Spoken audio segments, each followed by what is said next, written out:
Hello students, तो बेटा आज हम क्लास 9 का चैप्टर नंबर 6 देखेंगे और उसका पार्ट फर्स्ट देखेंगे। बेटा देखिए चैप्टर नंबर 6 है, इसका नाम आपको दिख रहा है सामने लिखा हुआ ऊतक। ऊतक को इंग्लिश में बोलते हैं टिश्यू, टिश्यू यानी ऊतक होते हैं। तो देखिए ऊतक का निर्माण जो होता है बहुत सारी कोशिकाओं के समूह से मिलकर बना होता है। ऊतक कोशिका का समूह, ये जो है ऊतक का निर्माण करता है। समान कार्य करने वाली कोशिकाओं के समूह को ऊतक कहते हैं। तो ऊतक जो होता है वो कोशिकाओं से मिलकर बना होता है। शरीर की संरचनात्मक एवं क्रियात्मक इकाई कोशिका, इससे मिलकर ऊतक का निर्माण होता है। ये हमें बिल्कुल दिमाग में फिट बैठा लेनी है बात। अब आगे देखिए, हमने पिछले अध्याय में पढ़ा था कि एक कोशिका जीवों में सभी मौलिक कार्य एक ही कोशिका द्वारा किए जाते हैं। उदाहरण के लिए अमीबा, अमीबा जो होता है वो एक कोशिकीय जीव होता है। और एक कोशिकीय जीव जो होता है वो अमीबा, उसमें एक ही कोशिका में सभी कार्य संपन्न किए जाते हैं। एक कोशिकीय जीव होता है वो। और उसके अलावा बहुकोशिकीय जीव भी होते हैं। बहुकोशिकीय, ये एक कोशिकीय हो गया, फिर बहुकोशिकीय। मनुष्य वगैरह जो भी बड़े जीव हैं बहुकोशिकीय होते हैं, और भी इंसेक्ट वगैरह ये भी जो है बहुकोशिकीय होते हैं। तो देखिए बहुकोशिकीय जीवों के बारे में हम देखेंगे इसमें। तो पहला आता है क्या पौधे और जंतु एक ही तरह के ऊतकों से बने होते हैं।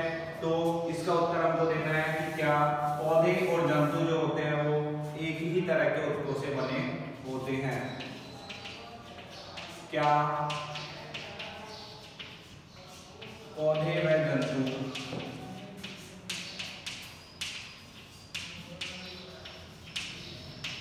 एक ही तरह के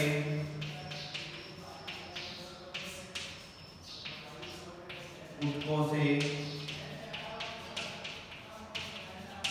बने होते हैं। इसका उत्तर देना है कि क्या पौधे और जंतु दोनों में ही समान प्रकार के ऊतक होते हैं। तो इसका जवाब देखिए क्या देंगे हम। तो दोनों में स्पष्ट अंतर होता है। पौधे स्थिर होते हैं, वे गति नहीं करते, चूंकि उन्हें सीधा खड़ा होना होता है, अतः उनमें बड़ी मात्रा में सहारा प्रदान करने वाले ऊतक होते हैं। तो देखिए ये जो होते हैं पौधे स्थिर होते हैं,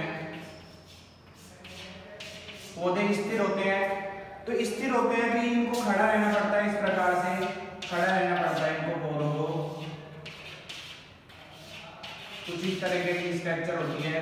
ये जो इनमें सहारा प्रदान करने वाले ऊतक होते हैं, सहारा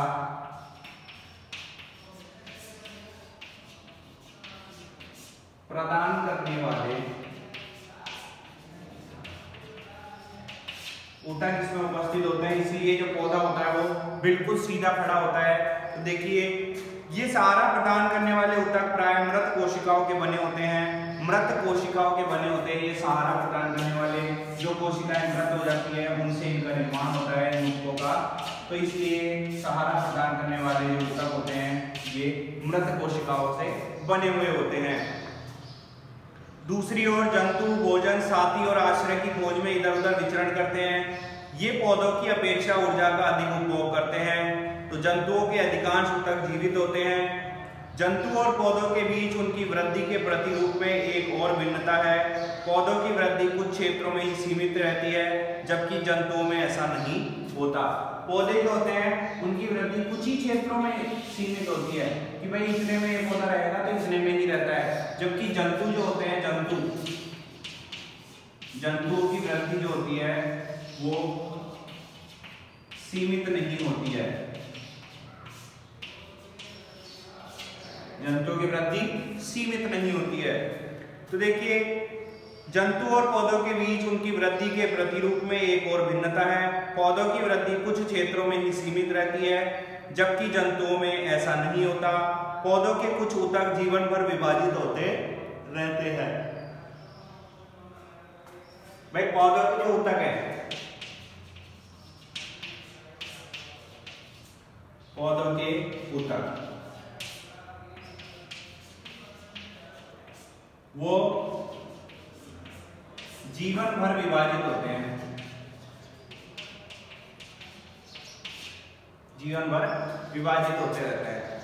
तो देखिए ऐसे ऊतक कुछ क्षेत्रों में ही सीमित रहते हैं। ऊतकों की विभाजन क्षमता के आधार पर ही पौधों के ऊतकों को वर्गीकरण किया जाता है। वृद्धि अथवा विभजोतक तथा स्थायी ऊतक। वृद्धि, विभजोतक और स्थायी ऊतक के नाम से इनको जाना जाता है। वृद्धि, विभजोतक और स्थायी ऊतक।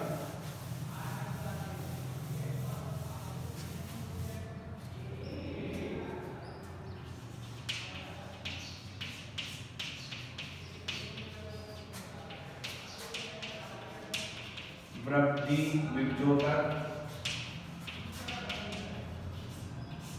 व स्थायी ऊतक, इस नाम से इनको जाना जाता है। वृद्धि, विभजोतक और स्थायी ऊतक के नाम से जाना जाता है। जंतुओं में कोशिका वृद्धि अधिक एक रूप होती है, अतः जंतुओं में विभाजित तथा अविभाजित क्षेत्रों की कोई निश्चित सीमा नहीं होती। कहीं भी विभाजन हो सकता है, कहीं भी नहीं हो सकता, ऐसी कोई सीमा नहीं होती है जंतुओं में।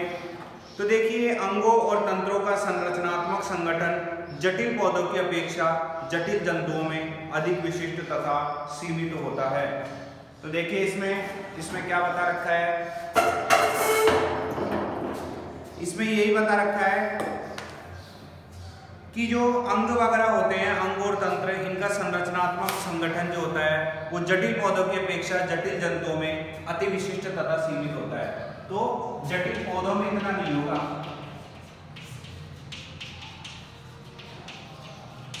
जबकि जटिल जंतुओं में ज्यादा होता है।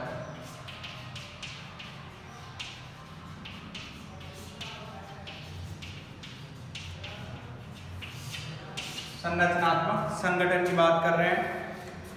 तो यह मूल अंतर जीवधारियों के दो महत्वपूर्ण समूहों के जीवन यापन के विभिन्न तरीकों को दर्शाता है। विशेषकर इनके भोजन करने की प्रक्रिया में संरचनात्मक संगठन एक और पौधों के गतिहीन अस्तित्व तथा दूसरी ओर जंतुओं के प्रचलन के लिए अंग तंत्रों के विकास हेतु विभिन्न प्रकार से अनुकूलित होता है। मतलब कि इनकी संरचना किस प्रकार से बननी है, इनको भोजन किस प्रकार से मिलना चाहिए, या फिर इनके अनुकूलन किस प्रकार से होने चाहिए। तो संरचना,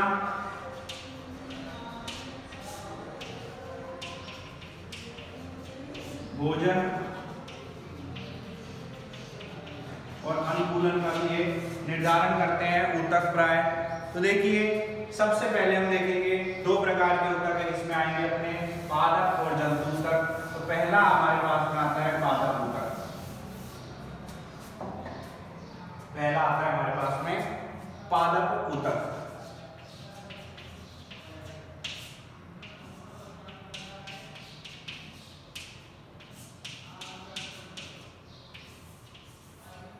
पादप ऊतक में विभजोतक,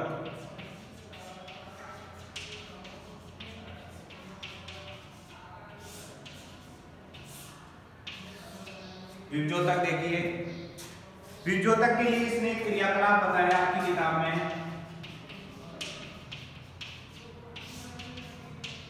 क्रियाकलाप 6.1 देखिए इसमें क्या है, दो शीशे के जार लेते हैं, उसमें पानी भर देते हैं। अब दो प्याज लेते हैं और दोनों जारों पर एक एक प्याज रख देते हैं।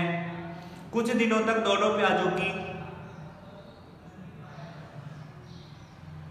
मूलों की लंबाई को माप लेते हैं। दूसरे जार में रखी प्याज की मूल को चौथे दिन 1 सेंटीमीटर काट लेते हैं। इसके बाद दोनों जार में रखी प्याज की मूलों की लंबाइयों का 5 दिनों तक निरीक्षण करें तो उनमें हुई प्रत्येक दिन की वृद्धि की माप को हम लिख सकते हैं। तो देखिए क्या होता है, जार लिए इसमें,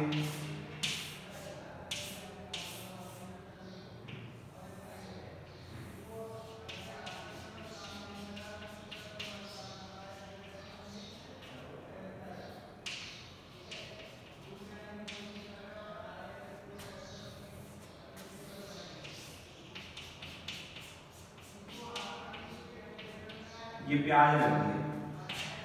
4-5 दिन तक इन प्याजों को रखा, जड़ जो थी इनकी उनको डुबाए रखा, फिर 3 दिन तक रखा और चौथे दिन एक प्याज की 1 सेंटीमीटर जो है इसको मूल को काट दिया नीचे से।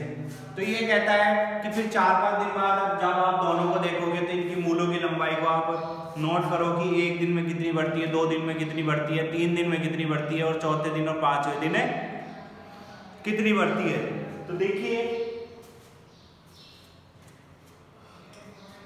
क्या होता है इनमें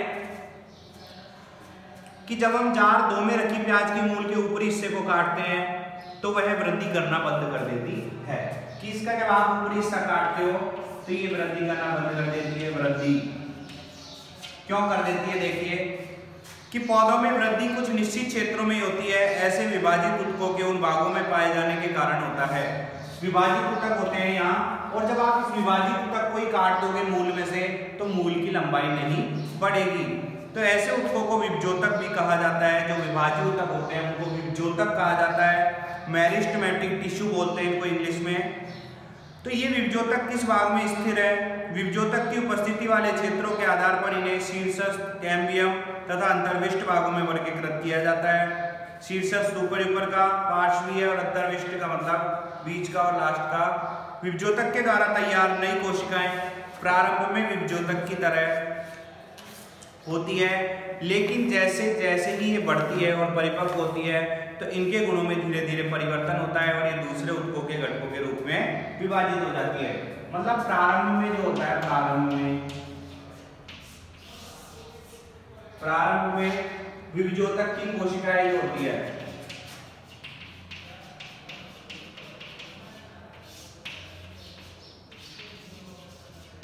वो उसी की तरह दिखाई देती है, पर जैसे जैसे वो परिपक्व होती है, जैसे जैसे वो परिपक्व होती है तो क्या होता है, परिपक्व होने पर वो अपनी गुणों में परिवर्तन जो है वो उसका चालू हो जाता है। तो इस प्रकार से देखिए ये परिवर्तित होती है यहाँ पे, और ये क्रियाकलाप भी आपको कॉपी में करना है जैसे मैंने बताया। तो देखिए हम किसी पौधे में विभजोतक की स्थिति को जब देखते हैं तो किस प्रकार से होता है वो।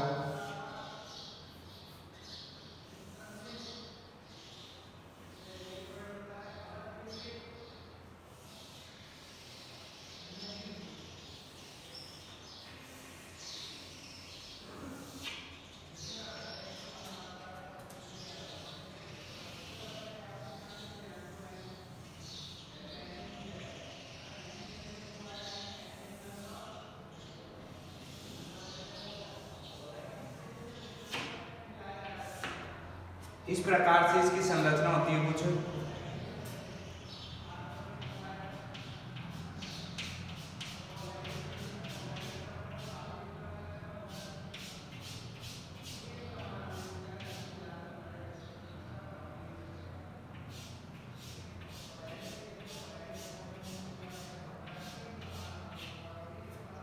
तो देखिए ये शीर्षस्थ विभजोतक हो गया,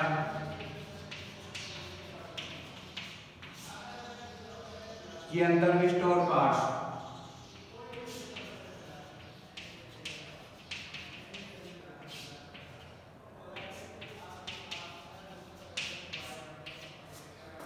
इस प्रकार से इनकी संरचनाएं होती है कुछ।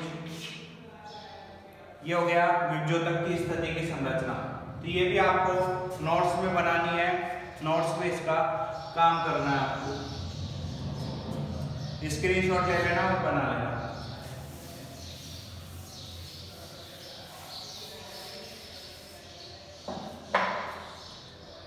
अब आता है प्ररोह के शीर्षस्थ विभजोतक जड़ों एवं तनों की वृद्धि वाले भाग में विद्यमान रहता है तथा वह इनकी लंबाई में वृद्धि करता है।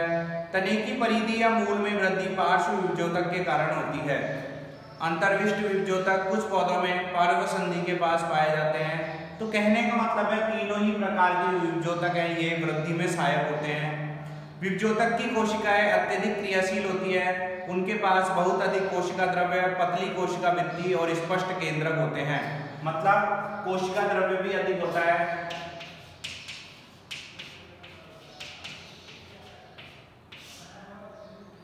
और पतली कोशिका भित्ति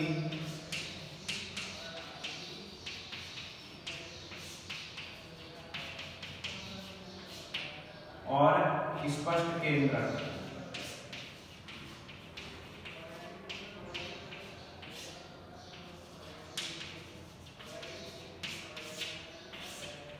तो ये इस प्रकार से होता है मामला कि ये सब कुछ इनके पास होता है। उनके पास रसदानी नहीं होती। क्या हम सोच सकते हैं उनके पास रसदानी क्यों नहीं होती है? तो इसके लिए हम देखो आगे आता है इसमें दो डायग्राम आते हैं इसके अंदर। तो ये डायग्राम तने का सेक्शन काटा है इसने, ऐसा कोई तना लिया इस प्रकार से और उसका सेक्शन काट दिया रेड से, और फिर उसकी संरचना इनने जो है स्लाइड बनाकर और उसको माइक्रोस्कोप में लगा के उसकी संरचना इन्होंने इस प्रकार से बनाई है। तो इस प्रकार से देखिए ये चैप्टर जो है इसका पार्ट फर्स्ट हमने आज देखा। पार्ट फर्स्ट में हमने पढ़ा थोड़ा बहुत, जो भी पढ़ा आपको इसको आगे पढ़ना है, नोट्स बनाने हैं। Thank you.